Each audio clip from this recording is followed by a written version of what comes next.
Qu'est-ce que l'impressionnisme? Par Eva Larsson, produit par Reads Books. Je m'appelle Pierre et j'aime l'art. Aujourd'hui, je vais vous parler de l'impressionnisme.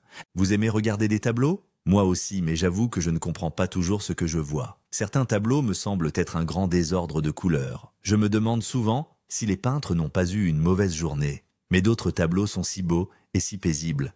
J'ai l'impression de me trouver au milieu d'un champ de fleurs par une journée ensoleillée. Vous êtes-vous déjà demandé comment les peintres décident de l'aspect de leurs tableaux? Dans les années 1800, un groupe de peintres français a commencé à peindre des tableaux différents de tous ceux qu'ils avaient vus auparavant. Ces peintres étaient alors connus sous le nom d'impressionnistes, et leur travail a inspiré les peintres du monde entier depuis lors. Les débuts des impressionnistes. Les impressionnistes ont reçu leur nom parce que les gens disaient que leurs peintures ressemblaient plus à des impressions ou à des esquisses qu'à des peintures ne finies. Mais les impressionnistes ne voyaient pas les choses de cette façon. Au contraire, ils pensaient que leur peinture était de plus réelle que n'importe quelle autre peinture jamais réalisée.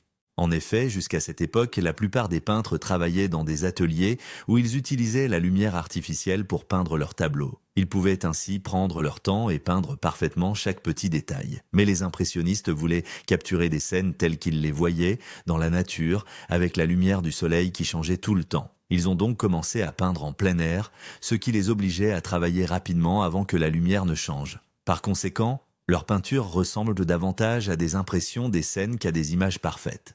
Mais une fois que les gens se sont habitués à voir les choses différemment, ils ont commencé à apprécier la beauté de ces nouvelles peintures. Les techniques mises au point par les impressionnistes sont toujours utilisées par les peintres d'aujourd'hui. En fait, de nombreux peintres célèbres dont vous avez peut-être entendu parler, comme Claude Monet, Pierre-Auguste Renoir, Édouard Manet, Edgar Degas et Georges Seurat, faisaient partie du premier groupe d'impressionnistes français. Et c'est tout ce qu'il y a à savoir sur l'impressionnisme. La prochaine fois que tu regarderas une peinture, imagine ce qu'elle serait si elle n'était qu'une esquisse ou une impression de ce que l'artiste a vu. Il y a de fortes chances que tu la vois sous un jour nouveau. Et qui sait, peut-être seras-tu même inspiré pour donner vie à ce style de peinture. Vous avez écouté Qu'est-ce que l'impressionnisme par Eva Larsson, produit par Reads Books.